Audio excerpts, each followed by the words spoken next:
Hello, and welcome to the Worst Movie Podcast. I'm Ade. And I'm Aaron, and this is a podcast where we watch the worst movies ever made in the hopes of finding a hidden gem. Enjoy.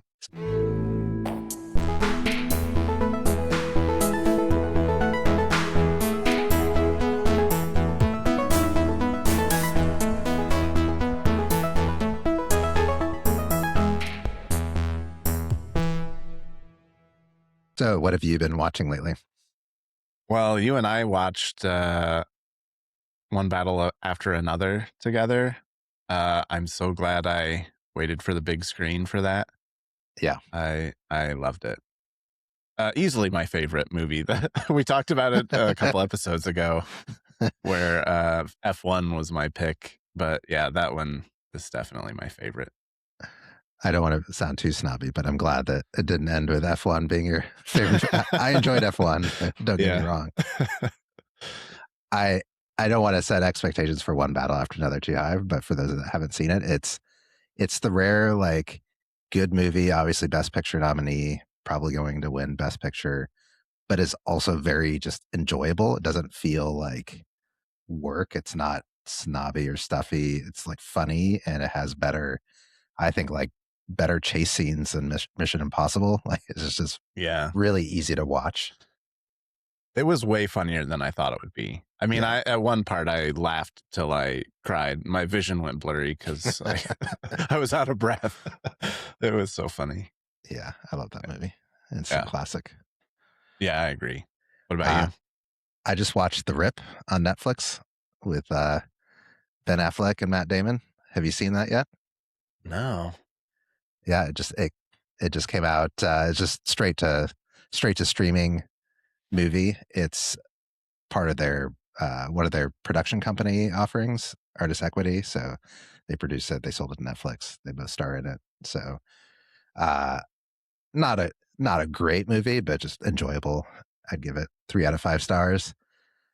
Just a solid, like, what you expect on the box. A good, like, cop crime movie, and Matt and Ben together, which I think I'm going to sign up for those movies until the day I die. So yeah, love it. Nice. And that it's a good segue because we're covering a Ben Affleck movie today. Indeed. Gigli from 2003. This is part of our February theme of rotten rom-coms. So I think this is one of the most infamous rom-coms, I guess, that straight to the top of my list. Director Martin Brest, he directed Scent of a Woman, Beverly Hills Cop, Midnight Run. He also wrote this movie, starring Ben Affleck, Jennifer Lopez, Justin Bartha. Mention him too. 6% on Rotten Tomatoes. Al Pacino also. Oh, yes. And Christopher Walken. Yeah. I'd say there are more cameos than starring, but yeah. Pacino's just in, actually, they're each just in one scene. I think in one scene each, yeah. I didn't even think about that, how Christopher Walken never comes back. I know. I expected that to come full circle, but nope. He just I was checking my notes at the end of the movie, and I was like, oh, fuck, he never came back. I wonder what happened. Yeah. But yes, again, 6% Rotten Tomatoes, $76 million budget, and made $7 million at the box office. I think this is one of the worst flops of all time. It is. It certainly was at the time, and yeah, it was bad. Had you heard of this movie? What did you know about this movie at the time? I didn't see it when it came out. This was my first time watching it, but like, of course I knew about it. It was a big part of pop culture. It was famously bad even at the time. Everyone hated it. It wasn't like it did okay, and you know, looking back, we don't like it. It was one of the biggest flops immediately, and I mean, I remember it on late night, and it was kind of a punching bag for a while in pop culture. Yeah, it was hard to miss. I mean, one of the big reasons is Benifer. So the whole Ben and Jennifer relationship. For those that don't know, this is where they met and fell in love for the first time. And it was the first, I guess, the Bennifer, line or tag or whatever you call it. That was Bennifer like 1.0. that was the first tabloid branding of its kind. So this predated Brangelina and I don't know what others there are, but yeah, I mean, this was a huge deal in pop culture. Tomcat. That was another one. Oh yeah. Yeah. But this is probably I don't It know. was But the first one. this is one of the most like, I don't know, iconic celebrity relationships we've had, at Yeah. least in our, our generation. If I gave you a list of celebrity power couples from that time, could you rank your favorites? My favorite couples. Yeah. If you have a list, give it to me. Let's see. Okay. I prepared this ahead of time just for this. So we've got Ben and J-Lo. I love pop quizzes. All right. Brad Pitt and Jennifer Aniston. Okay. Brangelina. Spears and Timberlake. Okay. Jessica Simpson and Nick Lachey. Yeah. Beyonce and Jay-Z. And then you could either go Cruz and Kidman or Cruz and Katie Holmes. Okay. Oh, that's an interesting list. So I feel like did Simpson and Lachey have a TV show? I felt like I watched the some of Newlyweds or something like that. Yeah, what was maybe. that called? Yeah, I don't remember. I feel like I'll just say Kelly had it on and I watched, in the background. Newlyweds. Yeah. It was very popular for a while. No, I think I legit watched that for a while. Even though I followed along with that, I would say that's probably last. I think I probably also care the least about the Cruz relationships, even though it's like in a different category in my mind. It's just like intriguing. And Is I it don't because know. of Scientology? I don't want to lose our Scientology base. Yeah. But even just the whole jumping on the couch thing was so cringe. And it was very weird. I mean, it actually, that one is probably the most impactful relationship, weirdly enough, because through that whole thing, like Cruz's career changed tremendously. Like I loved a lot of his movies pre-couch and then after couch. You could look at this. Basically, he started doing franchise, like stuck to Mission Impossible, and like stopped working with great. I should say there's some great directors that have worked on Mission Impossible stuff, but like he was seeking, safer. Yeah, he's basically kind of heads down, focused on like big blockbuster franchise movies after that. So the couch was the Gigli of his career. Yeah, I mean, it really was. Yeah, maybe that's the lesson of this, like never get in a celebrity relationship. So I would have to say if I had to pick one, I would say the Brad and I mean, are they really two separate things? Because I feel like just one story, but Brad and Jennifer are probably my favorite couple out of that list. I'm team Jennifer.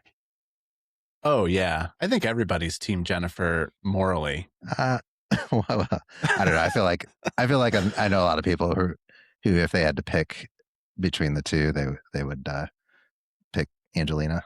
I think everybody feels bad for Jennifer Aniston out of it, even if they like Brangelina more as a couple. Yeah. I think that she still came out sympathetic. Yeah.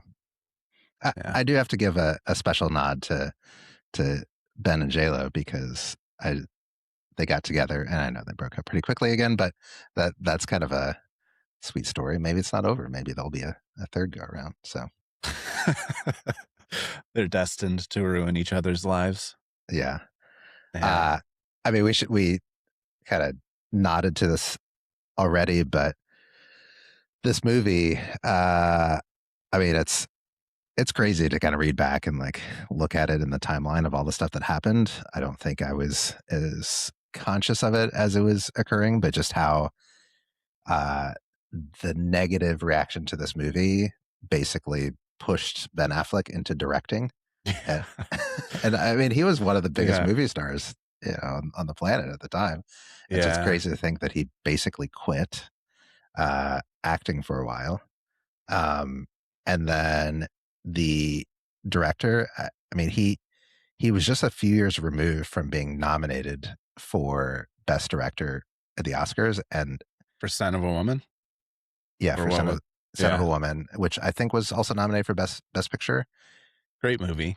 Yeah, he did Son of a Woman, Meet Joe Black, I think, and then Yeah. this, and then never worked again. Yeah. This was what, 2003? 2003. He Yeah. I forget the date exactly, but he just made his first public appearance like a few years ago, post COVID, Wow. where he attended some screening of I think it was an anniversary of Midnight Run, and Paul Thomas Anderson interviewed him on stage, and that was the first time that he's like spoke publicly since this movie came out. I was gonna Julie. ask you if you thought this movie was worse for J-Lo or for Ben Affleck, but I think clearly it was the worst for the director. Oh yeah, he notoriously went into hiding, and Became a hermit. yeah, he became a hermit. I mean, hiding's maybe exaggerating, but yeah, yeah, That's rough. It was pretty rough. Yeah, I think, I mean, we could spend a lot of time on this, but basically, huge disagreements between him and the studio. He wrote this, he directed it, and then they shut down post production for like 8 months while they were Fighting creatively. yeah, and then somebody else recut it, and he basically was like, he watched the premiere, and he was like, I don't even recognize the movie. So Yeah. I have click. a quote from him about this movie that it's like extremely damning. Yeah, Yeah, do you want me to read it? yeah, go for it. Kind of long, but he says that extensive disagreements between the studio and myself got to the point where post-production was shut down for 8 months while we battled it out. In the end, I was left with two choices: quit or be complicit in the mangling of this movie. To my eternal regret, I didn't quit. So I bear the responsibility for a ghastly cadaver of a movie. Once key scenes were cut, it became like a joke, with its punchline removed. Endless contortions could never create the illusion that what remained was intended. Extensive reshooting and re-editing turned characters, scenes, story, and tone upside down in the futile attempt to make the increasing mess resemble a movie. For the first time in my career, I had become a true collaborator, not in the benign creative sense, but rather that of one who, in violation of their true allegiances, cooperates with an occupying force. And for that kind of compromise, self-castigations far exceed any possible public ones. He was really fucking hard on himself. Yeah. He likened this to collaborating with an occupying force. Wow. Yeah, I He mean, hated it. To put it simply, yeah, I feel for him. That Yeah, my heart breaks that he took it so hard, and it wasn't his fault. No, no, he needs Robin Williams to give him a hug. Don't fuck with me, man. Do you want to give a summary? Yeah, give a quick overview. Oh, geez. Okay, so Ben Affleck plays Larry Gigli. He's like a low-ranking gangster in L.A., and his boss, Lewis, has him kidnap a mentally challenged younger brother played by Justin Bartha. Is it Justin? Yeah. Who's the younger brother of a federal prosecutor, to use him as leverage to basically save a New York mob boss from prison. And Lewis, for some reason, doesn't trust Gigli to do the job, so he then hires Ricky, who's J-Lo's character, to make sure he gets the job done. And that's basically it. Yeah. Justin Bartha is one of the guys from The Hangover, for those who don't recognize that name. And National Treasure.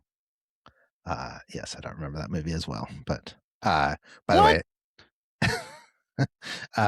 what other tidbit? I don't know if you came across this. Did you see who else audition for the part of Brian that he Seth put. Rogen. Yeah.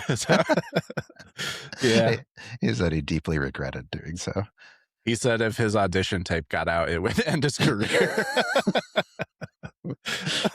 Probably. Yeah, I should just say off the top, that performance is deeply uncomfortable. Oh, yeah. And I mean, it's not clear what his affliction is. It seems like he's uh, on the spectrum, Yeah. but it's kind of this like cartoon mishmash of a bunch of uh, afflictions, and it's like just a really It's worse, uncomfortable. offensive version of Rain Man on screen. Yeah. It was I don't know. I tried to find a quote from him about this movie. I didn't see one right off the bat, but I've got to know what he thinks about this Yeah. 23 years later. Yeah. We man, society was it was different just such a short time ago. The R word was just thrown around Yeah. nonstop. Yeah. So yeah, I mean, there are a lot of scenes where, well, okay, I guess we're getting ahead of ourselves. What do you think about this movie? Did you enjoy it? No, I didn't enjoy it at all. It wasn't funny. I know it was supposed to be a rom-com, but I don't think I laughed at any part. And I was so uncomfortable the whole movie. Yeah. It was like physically painful to watch this. The rom was as cringy as the com was absent. Yeah. Yeah. Okay. I this will be an interesting discussion. I think my expectations couldn't have been lower just because I mean, for the last 20 some years, I've been like, oh, this movie is one of the worst movies that's ever been made. And I just, I mean, I don't think, the funny thing is, when I started watching it, I didn't really expect what the movie was about. I think in my head, I was like, this is kind of a like 90s ish rom com. Obviously, Jennifer Lopez was in a bunch of like, I don't know, made in Manhattan and like stuff like that. That I thought this was kind of the same vein. I wasn't expecting like a crime comedy, which it's kind of closer to, I don't know, like a Elmore Leonard novel or like something like that it's trying to be. And so I would say I was pleasantly surprised about the genre and what it was like trying to be. I see. And I feel like, well, we'll go over them, but I feel like there are a few scenes where I'm like, I kind of like this. Like I could see, and maybe part of it is like I could squint and see what Martin Brest like wanted to make and was kind of like threading those. But it's like every time I started to enjoy the movie, like something really cringe would happen, or it would just kind of, it just shifted a lot too, like tonally. And so it was just like, what is happening here? And it would like take me out of it. So net, I didn't enjoy the movie. And, but I wouldn't say, I'd say it's probably like a 1.5 star for me out of 5, not a half star or like a 1, like some of the movies we've covered. Yeah. I will say there were 2 scenes that I did enjoy. Mm-hmm. And the only reason I enjoyed them were because of Christopher Walken and Al Pacino just eating up the scene. They had very small but incredible performances. I loved those 2 scenes. Yeah. Well, the rest was terrible though. Okay. Well, let's go through it. Let's go through it kind of a little bit in order. I mean, what do you think about the premise, the whole like kidnapping scheme? I think it's fine. I think that this might be the clearest and worst or best example of the studio fucking up a movie. Yeah. Like you said, you can squint and see what is there. I like the premise fine. It kind of reminded me of Midnight Run, or something like that, where I don't know, you've got this kidnapping or you're trying to get somebody somewhere. Right. You've got kind of an unwilling part of the group with the but it's so bad. It's so bad. Like you can, there's none of that left in the movie that's any good, and all that's left is like really bad rom-com with Ben Affleck and J Lo, and it's like I Yeah. hated it. So I'll bounce around a little bit, but I thought it was interesting. So they kidnap the district attorney's younger brother, and then at some point they the Ben Affleck's boss and I guess Jennifer Lopez's boss tell them to cut off the brother's thumb and mail it to the district attorney. Yeah. And so actually we have to make a detour of so they go to the morgue in the hospital, and there's a scene where Ben Affleck is using a plastic knife to cut off a cadaver's thumb, which you can see through. It's clearly a rubber hand. The light's shining from behind it, and there's no bones or anything. There's no way like he could actually do that. But has there ever been a worse like scene in terms of music pairing with the action? Because at the same time that he's doing that, the younger brother is singing "Baby Got Back." Yeah. And that's I'm so like, weird. What does this song have to do with what's happening? I guess it was supposed to be funny, but it was just really weird. Anyway, and then also he's in a morgue. Why have the like lunch with the plastic knife? Why not just have a scalpel or some actual cutting instrument you might find in a morgue? Yeah, I'm sure they have some tools. Because there was no payoff to the like plastic knife thing. Like it was just what he chose to do it with. It doesn't make sense. Yeah, you're right. I'm sure they perform autopsies and do other stuff in the morning and have something sharper there. Yeah, you'd think. But anyway, the Al Pacino's whole scene is he's like the mafioso boss's boss, Ben's boss's boss, and yeah, he's like, this whole scheme is stupid. Did you actually think you could convince? And I almost felt like that scene was shot after the fact. Like I wonder if that came in from the studio, because we watched 2 hours of a movie and then towards the end the boss's boss is like, why did you do all this? And it's almost like they're trying to acknowledge that the setup was dumb, but couldn't reshoot the setup, so just had a character injected to tell us that we understand it's dumb. Yeah. And so I kind of didn't like Al Pacino's scene because I'm like, what is this scene? Like what? Plot wise, no, it didn't. It's bad, but his performance I thought was great. I mean, it was Al Pacino hamming it up. Yeah. Yeah. So like those were the only, like that's the best of the worst. Sure. For sure. Like it was overall was a really terrible movie that didn't make any sense scene to scene, and like all the meat was taken and picked off the bones, and you're just left with like this husk of a rom-com. Yeah, that doesn't make sense really from beginning to end. Well, like why? So Jennifer Lopez is a lesbian, but why is she attracted to Ben Affleck for any reason? He's an asshole, and I don't know. Why are they both soft? Like, why couldn't they just cut the kid's thumb off? Yeah, I mean, they're both these mobsters that are hired to get the job done. And she immediately starts acting like the kid's mom. And he like is acting like his big brother. And I'm like, why? Like, these are gangsters. Just cut his thumb off. I know. I wrote several notes about that topic. Like, I didn't understand who their characters were supposed to be.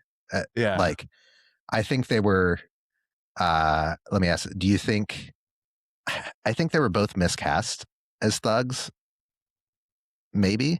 Like, I feel like Ben Affleck, certainly today he can play a thug, but maybe like he kind of he was like, his character in here was like wisecracking. He was a fuck boy in this. Yeah. Like, I don't know, typical of Affleck at this time, I think. Like he played a lot of these like, snarky. Grinning. Yeah. Heartthrobs. Yeah, and so he definitely doesn't seem the opening scene is him putting some guy in a dryer that like owes his boss money and he's like threatening him. But he never really comes across as threatening throughout the whole movie. And you don't really ever see him do anything violent that I can recall. No, there's no blood in this movie really until like Al his Pacino. Toughness is just alluded to. Same with hers. And so like that, because of that, it's not believable that either of them are like these tough guys that would fuck somebody up. Yeah, her intro is, I guess, this like special operative that Lewis brings in sometimes on like really critical jobs. Yeah. And it's never like really the wolf to come clean up the mess. Yeah. And there's some setup or allusion to her special skills, but then it just kind of disappears and we never really see what she just seems like a normal, like she could have been a yoga instructor or something, like not a not her a whole thug. thing was like just talking some kids into turning off their loud music. Like that was her big tough guy scene was the Kai Toi Mai speech. Yeah. So so dumb. I liked it because like I thought it was I don't know, we don't have to give the setup, but she basically like threatened somebody with this technique about like plucking their eye out and taking part of the brain that connects to the optic nerve with it. Yeah, and it's their like visual memory. I thought it was kind of funny. Part of it maybe I just related to it. I had a friend growing up who I forget now what he called it, but he convinced me that he knew this technique. It was like the technique in Kill Bill, like this 3-finger like to the heart. I think everybody had that friend growing up. Yeah, and so I think that was probably where this came from. There's just this like sense, quasi pre-internet, I guess, where somebody can just be like, yeah, there's this technique from somewhere in Asia that you could just hit this exact pressure point and it can kill you. And you're just like, yeah, I mean, somebody said it, so I think that's true. And we could never fact check it. Yeah. Speaking of internet, that's the same scene where Ben Affleck breaks one of the kids' computers and says, "Nice computer. Here's suckmydick.com." Which is probably one of the lamest comebacks that I've seen in a movie. Yeah, it was really bad. That whole scene was just bad.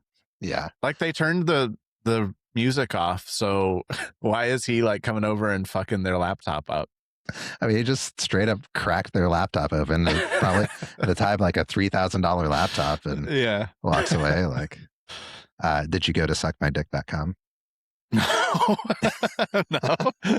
Should I? It's work safe. Trust me. See, it is.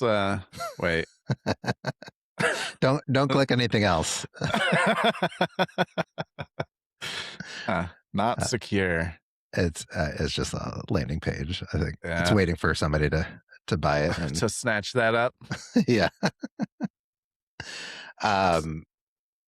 Let's go to Christopher Walken. Yeah. He had my favorite quote in the movie.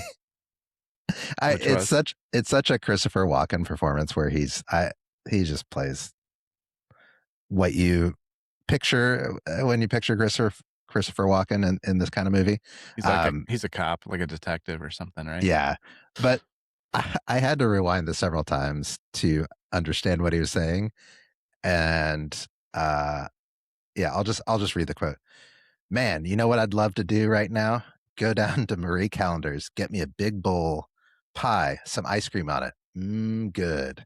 Put some on your head. Your tongue would slap your brains out trying to get to it. Interested? Yeah. Sure." What does that mean? I have no idea. There was another, I can't remember what the product was, but there was another really obvious ad placement in this movie where he was like, oh, he was reading about Tabasco.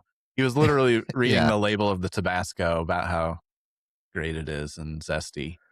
Which, by the way, that was the context of that was Ben Affleck's a character who has 0 books in his apartment. Is that even possible? Like you don't even have a manual for something. I don't know. Literally nothing to read except products Yeah. in your house. Yeah, labels. Yeah, I don't know. I took it as ad placement that Marie Callender sponsored that scene. I don't know that. I mean, is it even a national brand? Like, would they have? And I can't imagine that Tabasco paid a bunch of money to be in this movie. I don't know. Maybe. I don't know. Just it seemed like perfect. They can't have done that without permission, at least from Tabasco, right? I don't know how it works. I'm Like, I mean, guessing. what? Yeah, I mean, what would they sue for what? For I don't know. like mention Having a gangster read it, buying their product. They're like Apple. Yeah, they're like, you can't read this in a movie. I don't know. Uh Anyway, yeah, Christopher Walken was great in that scene, I thought.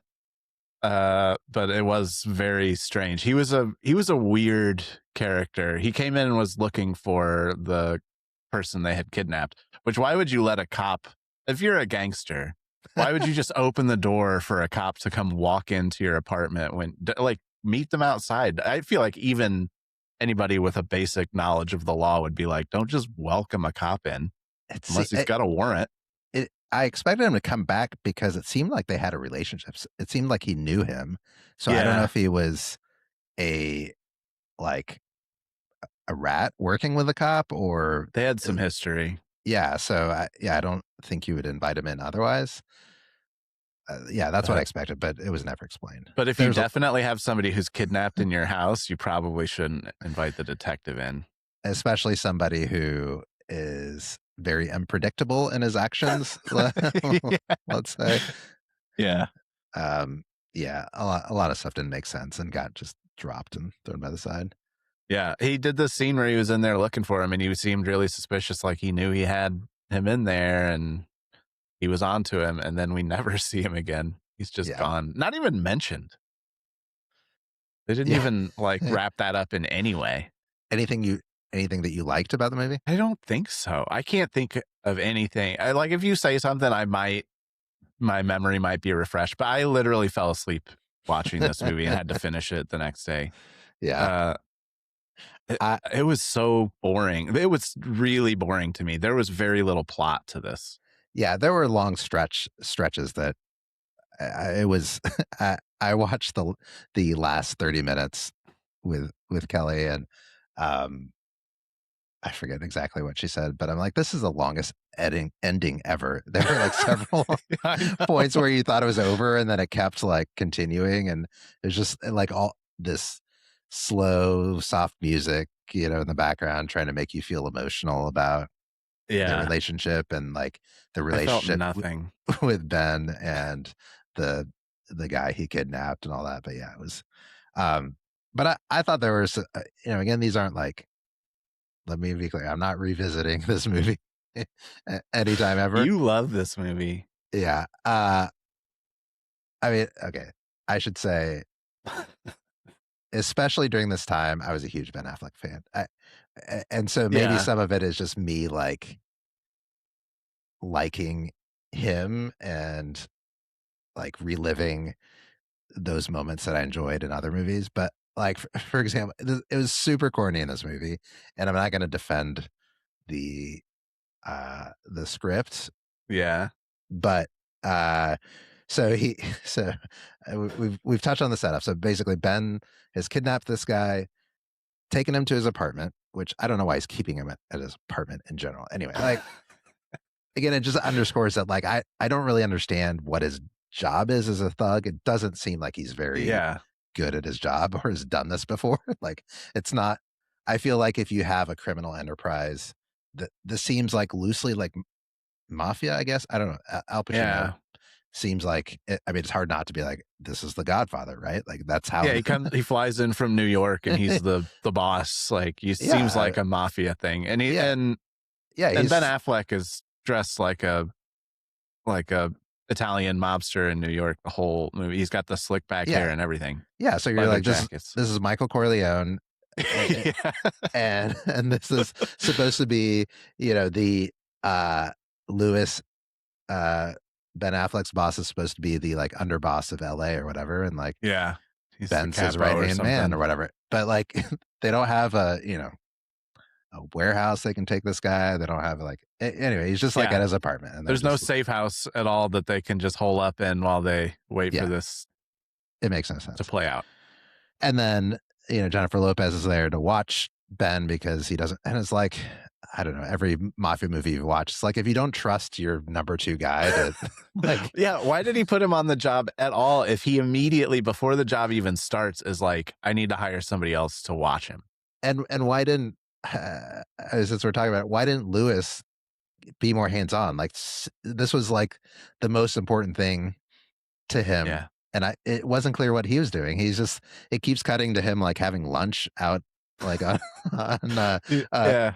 in like Beverly He's Hills. just calling from a payphone every time Yeah. out on the street somewhere. So yeah, what is he doing? So anyway. I don't know. Yeah, but this job is literally to keep his boss from going to prison.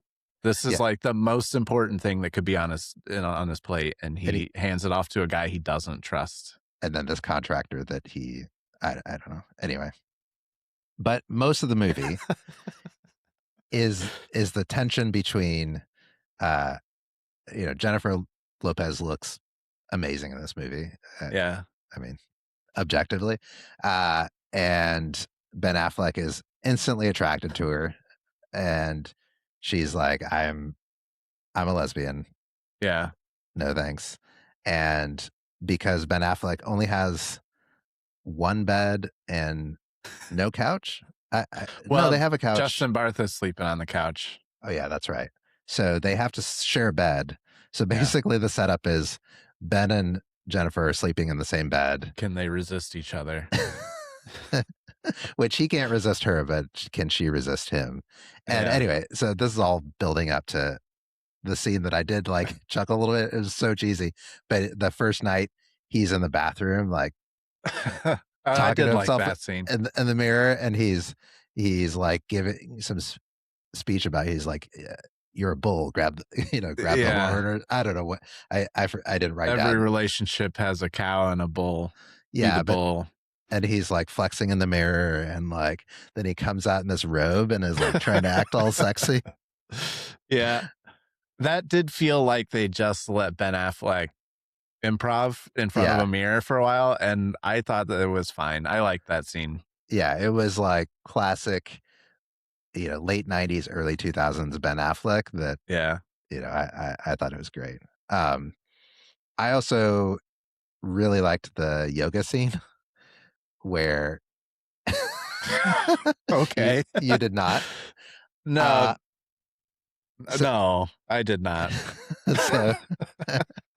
So basically the whole scene is in Ben's apartment, and it's a similar setup again. Like Jennifer, her character is really into yoga and meditation, and it's supposed to juxtapose like Ben's this like dumb jock guy. Anyway, so she's doing yoga. Working class idiot. Yeah. So she's doing yoga, and he's like sitting back, standing against the fireplace watching her, and she's in this like skin tight yoga outfit.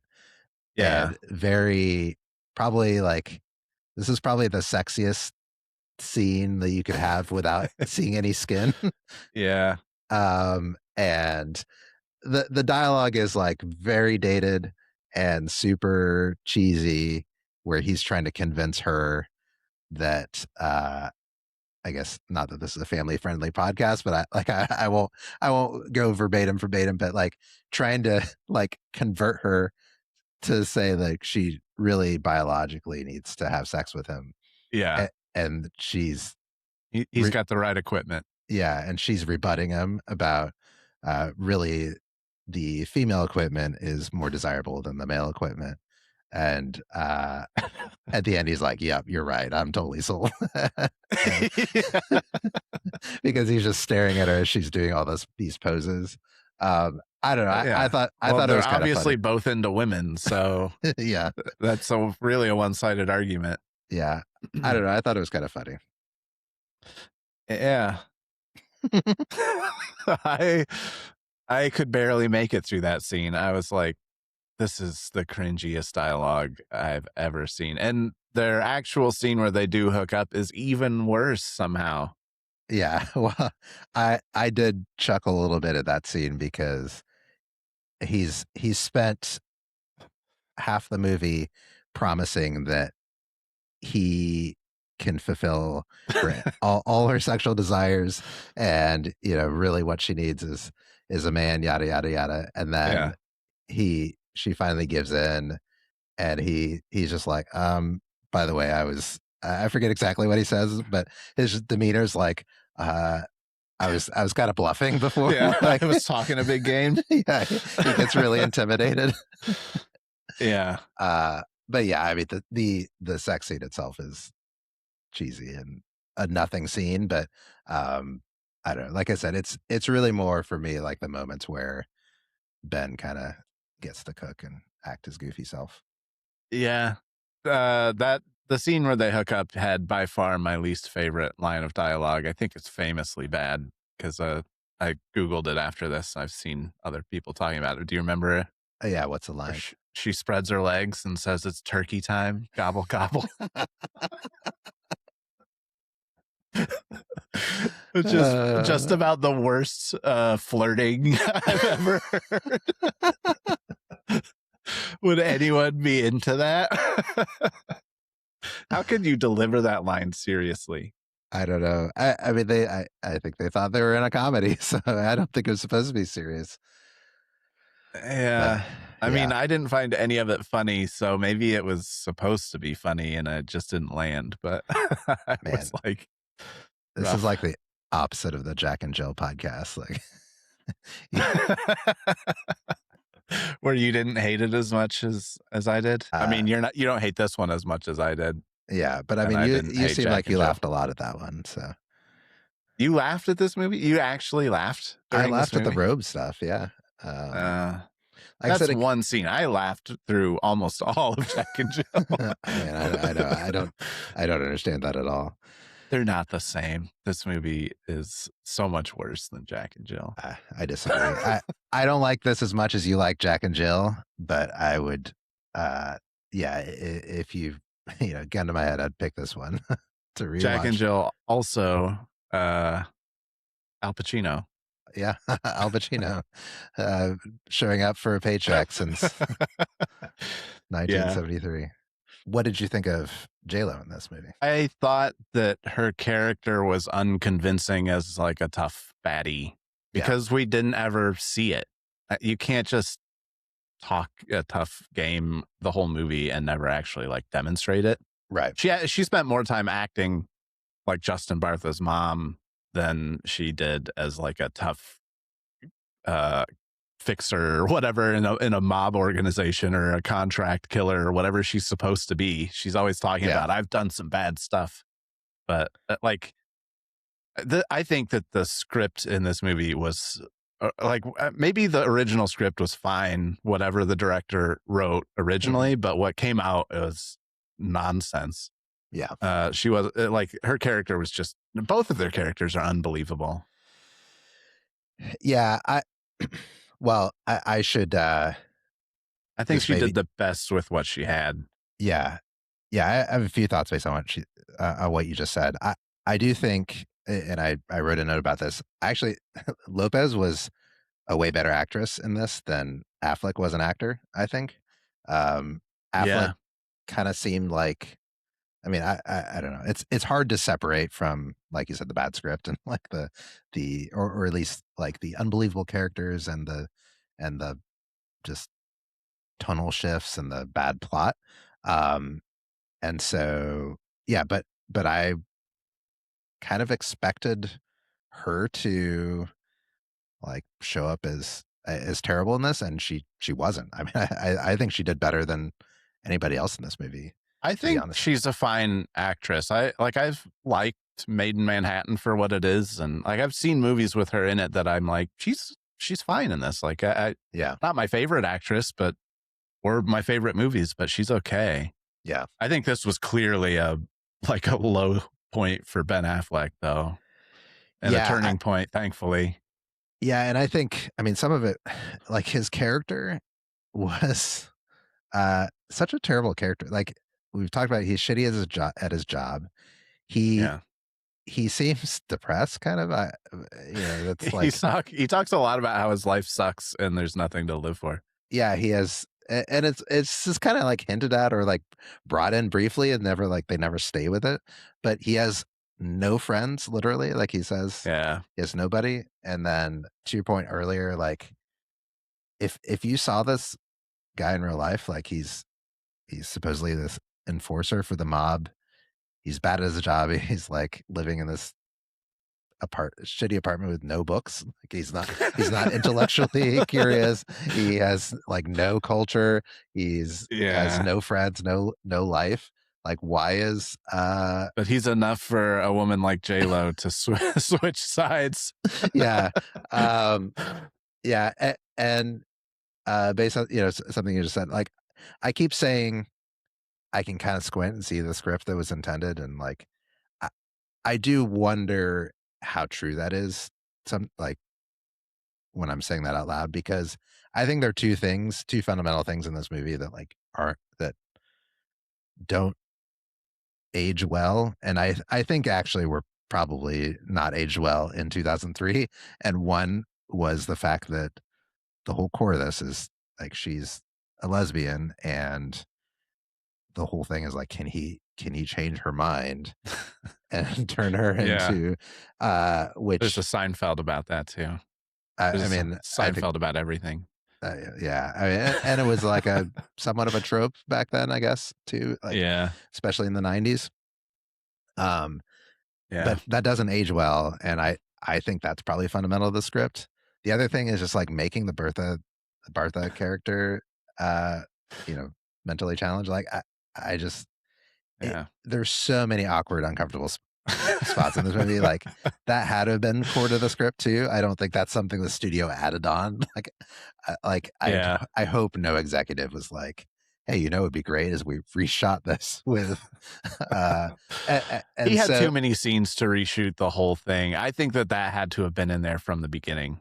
yeah, and there were just weird things like he's a recurring like major plot point that we haven't touched on is like the character's really into Baywatch and keeps wanting to go see like Go see uh Baywatch. see them film Baywatch, which Baywatch I had to look. It wasn't even on the air anymore at this point. Like I don't. Anyway, why like it kept coming up? I mean, it was mentioned over and over and over. He So was like, obsessed with it the whole yeah, movie. yeah, like I don't know, not funny Also, there at was all. these like supposed to be heartwarming scenes where Ben Affleck is like trying to teach him how to be normal, like Yeah, how to talk super to women and how to like super offensive. yeah, and he calls it like acting normal. Yeah, I'm gonna show you how to act normal. Why can't you just act normal? Yeah, I I'm mean like, ugh. he uses the R word several times. He like Yeah. it gets it's pretty bad. I was gonna ask you what you thought aged the worst. I think it's easily the Bartha character, but I didn't. Yeah, I didn't even think about the J Lo. But yeah, Yeah, yeah, it's all bad. It's all uncomfortable, and those are like core pillars of the plot and the premise of this movie. Uh, yeah. it's just offensive. It's offensive from the get go. Yeah, it'd be interesting sometime if we got into these like movies where the original creator is like, yeah, the studio chopped it up or whatever, and uh, I really, not that I empathize with the studio executive, but I want to hear from the studio executive at one point, be like, no, bullshit. This movie was terrible and we had to chop it up because it was super offensive and it wasn't funny. And Well, they it didn't wouldn't have. chop any of the offensive shit out. That's the thing. I Like, mean, I but what think did they? there's no defending it. I mean, maybe they chopped out worse stuff. I don't know. Like there was, I uh, think you have to can it at that point. Then, if you're chopping out worse than that, yeah. I mean, we don't have to go into the specifics here, but there was like a scene that was super dark with like Jennifer oh J yeah, Lo's like girlfriend that girlfriend. I feel like they chopped some of that out because it didn't really make sense, and then it didn't have really any impact on the story. Yeah, it But was really dark, and then it just wrapped itself neatly up in the very next scene and went away. Yeah, but like maybe there's another 20 minutes there where like the executives are like, what the fuck is this in a, rom-com? Yeah. Um, yeah, again, tonally, this was all over the place. I was just looking at one of my other really bad dialogue. It came right after the turkey time gobble gobble. She said, lay some of that sweet heterolingus on me. That's the kind of sexy bedroom talk I'm after. Yeah, I'll take it. Yeah, I would just look at my notes. Did Ben Affleck at the end gives her his car? I don't know. It's like, would Yeah. you? Basically, they were together once. Like, yeah, their relationship didn't really make sense. It was like they hooked up, and then she's like, I'm leaving town Yeah. after this job. And he was like, I guess let's go together. They did Yeah. end up going off together. Yeah. The movie ended really strangely. So it ends. There's the scene with Al Pacino where Al Pacino kills their boss Lewis, Yeah. and then he's like, "I'm thinking I might just kill you guys," and they're like, "Wait, that's a bad idea. This whole thing's stupid. How about we give the kid back?" So you don't go to prison, which was the whole point of the movie in the first place, is taking the kid so he doesn't go to prison. But really, they need to give the kid back. And then they just leave. And that's the end of the movie. They just give the kid back at the beach and they ride off into the sunset together. Nothing else happens after that. I guess Al Pacino's character probably still goes to prison because I mean, he was convicted of whatever, mob stuff. And so like, yeah, it was all for nothing. And I guess since he killed Lewis, does that just end the LA operation of the mob outfit? I don't know. I guess you can just drive off, leave the mob. Yeah. Maybe that's supposed to be a sequel. Good Lord. Could you imagine if they made another one of these? Oh, that would be great. Like 25 years later. And it has Ben Affleck and J-Lo in it again. I mean, I would drag you to the theater. I would watch it. I feel like that would be even more uncomfortable than this one. Glutton for punishment. Yeah. Yeah. Well, what are your all picks? I picked Midnight Run. Yeah. Same director, very similar premise, just so much better. I love that movie. Yeah. I actually just watched it for the first time about a year ago. Oh, really? Yeah. I feel like a lot of people haven't seen that. For as good as the cast is, you'd think it would have been more popular. Yeah. De Niro, Charles Grodin, also Dennis Farina in that one as a gangster this time. Yep. Yep. Yeah. What'd you pick? Good movie. I picked two. One, Out of Sight. I'm going to keep picking it until you watch it. I feel like it's just around the corner that I'm going to see that one. Yeah. Out of Sight is the Steven Soderbergh movie starring George Clooney and Jennifer Lopez, and seems like exactly the movie that Gigli wanted to be. It's a funny crime caper with like a romantic, interest tacked onto it, and just done really well. Great cast: Don Cheadle, nice, Steve Zahn. Yeah, great movie. And one of these days, J-Lo's really good in it. I'll watch it. Yeah. And then my second pick is Chasing Amy, another movie where Ben Affleck tries to convince a woman that she's not a lesbian. I haven't seen that. Amanda met the actress from that though at some like con somewhere, Comic Con or something. Joey Lauren Adams. Yep. I was trying to blank on her name. Yes. She's great in it. Amanda said she's very nice in real life. That's great. I love this movie back in the day, and I rewatched it a couple years ago, and there's so much in it that I'm like, ooh, this is super dated and potentially offensive, but I still loved it. Like it was great. I mean, there's just such a like it's so 90s, even just in the relationship between Ben Affleck and Jason Lee, who plays their best friends and Yeah. business partners. Just like how they tease each other and like are just straight up abusive towards each other. That I felt like was, I don't know how you learned to make friends in the 90s. You just like made fun of each other, and that meant you were Yeah. friends. But hilarious movie, and just so Yeah. many great like scenes where Ben Affleck just cooks in that way. Yeah. Like he plays basically the same character in Gigli. We haven't mentioned this yet, but one of the weirdest things about this movie is just the name. Like his last name is Gigli, and like they even make jokes a couple times about how it's hard to pronounce. Like people Rhymes call with him, really. yeah, like they call him Gigli or whatever. And Yeah. Jiggly. I feel like that, not that it was not that a different title would have helped this movie, but that had to have hurt it, because Yeah. people in real life are like, what is this movie, Jiggly? Like they like when you can't pronounce the movie until you hear. I don't know. Yeah, and it doesn't inform anything about the movie either. Like you had no idea for 20 years what kind of movie it even was. Yeah, and if you would have asked me before I watched this movie, I would have like, yeah, Jennifer. I think Jennifer Lopez's character is called Gigli. That's why. And Yeah. so I don't get it. It was a bad name. There was no reason for his name to be unique like that. No. Yeah, they should call this something different. Yeah. Is there a reason that you didn't pick Mr. and Mrs. Smith as an alternate? Why would it be an alternate for this? I feel like this movie and that movie both came out around the same time, and they both were like famous for big power couples getting together during it. Oh yeah. That's a good. Yeah, that makes sense now that you say it out loud. I was just like, well, the plots weren't similar. No, not really. No, I enjoyed Mr. Have you watched it again recently? Yeah, I feel like I watch it every 5 years or so. Yeah, I like that movie. Did you watch the TV show? No. With Donald Glover? No. I didn't know this existed. I mean, really? I'm 99% sure, but just the expression on your face, like you never heard about this.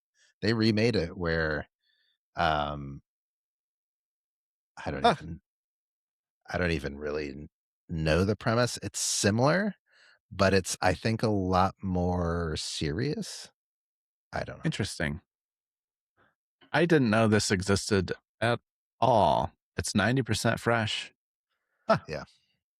It was one of those that I was like, like it was in my like queue, like to watch list for a long time, and I just never got around to it. So I am the least qualified person possible to be on a podcast about film or TV. Well, luckily it's just a film podcast. It's not a TV podcast. Yeah, I'm not expected to know that.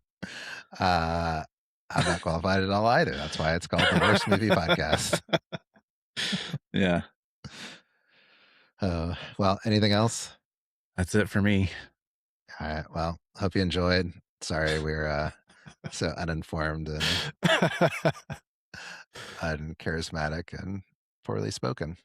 Yeah. The worst podcasters in existence, probably. Yes, that's why we're soaring to the top of the charts. We're no Joe Budden and whoever the other guy was. We'll just leave that there without context. Yeah. If you have any comments or thoughts or questions, email us at theworstmoviepodcast@gmail.com. Please like or subscribe wherever you're listening to this. I'm Ade. I'm Aaron. Thanks for listening to the Worst Movie Podcast.